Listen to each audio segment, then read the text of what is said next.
Setting કરી લો નહીંતર બહુ માર પડશે. તમે ગેરકાયદે ગેસ રિફિલિંગ કરો છો.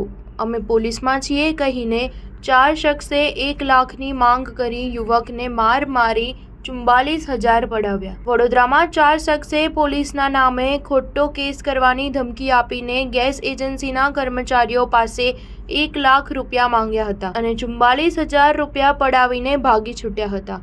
આ મામલે લક્ષ્મીપુરા પોલીસ સ્ટેશનમાં ફરિયાદ નોંધાઈ છે અને પોલીસે આ મામલે વધુ તપાસ શરૂ કરી છે. વડોદરાના કૃણાલ 4 રસ્તા પાસે આવેલી મહાલક્ષ્મી ગેસ એજન્સીમાં કામ કરતા હરેશભાઈ ભીખાભાઈ સોલંકીએ લક્ષ્મીપુરા પોલીસ સ્ટેશનમાં નોંધાવેલી ફરિયાદમાં જણાવ્યું છે કે હું એજન્સીનો ટેમ્પો લઈ ગેસના બોટલોનું વિતરણ કરવા ચિંટુ અને ઇકબાલ સાથે નીકળ્યો હતો. આ દરમિયાન બપોરના 11:45 વાગ્યાની આસપાસ અમે ન્યૂ અલકાપુરી વિસ્તારમાં હેવન એન્કલેવ ગ્રાસ ફિલ્ડ પાસે ઊભા હતા. આ સમયે એક નંબર પ્લેટ વગરની કાળા કલરની કિયા સેલ્ટોસ કાર આવીને અમારી પાસે ઊભી રહી અને તેમાંથી 4 માણસો ઉતર્યા હતા. એક ઈસમ પોતાના મોબાઈલથી વિડીયો ઉતારવા લાગ્યો હતો અને મને, ચિંટુ અને ઇકબાલને આ ઈસમો કહેવા લાગ્યા હતા કે તમે ગેરકાયદે ગેસ રિફિલિંગ કરો છો. અમે પોલીસમાં છીએ, તમે સેટિંગ કરી લો નહીંતર બહુ માર પડશે. તેમ કહીને વિડીયો ઉતારનાર ઈસમે મારી ફેટ પકડી મને 2-3 લાફા માર્યા હતા